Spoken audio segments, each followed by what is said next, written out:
ನಮಸ್ಕಾರ ಗೌಡ್ರಿ. ಹಾ ನಮಸ್ಕಾರ. ಮುಂದಿನ ತಿಂಗಳು 12 ತಾರೀಕು ನನ್ನ ಮದುವೆ ಅದ, ನೀವು ಕಂಪಲ್ಸರಿ ಬರ್ರಿ. ಕಾರ್ ತಗೋಬಟ್ಟ. ಇವ ಯಾರವ ಗೌಡ್ರಿ? ಮದುವೆ ಐತಿಕಿನ 5 ತಿಂಗಳಿಗೆ ನಿಮ್ಮ ಹೆಂಡತಿ ಸತ್ತೋಗ್ಯಾಳ. ಮತ್ ಇವ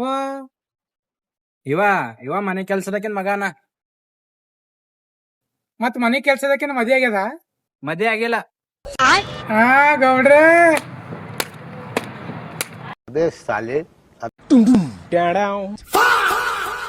ಹಲೋ ಹಲೋ ಬಾವ, ಹೇಳ ಬಾವ.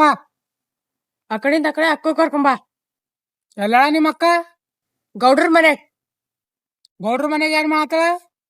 ಗೌಡ್ರ ಮನೆಗೆ ಅಲ್ಲ, ಆಕಿ ಕೆಲ್ಸ ಮಾಡದ್. ಕೆಲ್ಸದಕ್ಕಿನ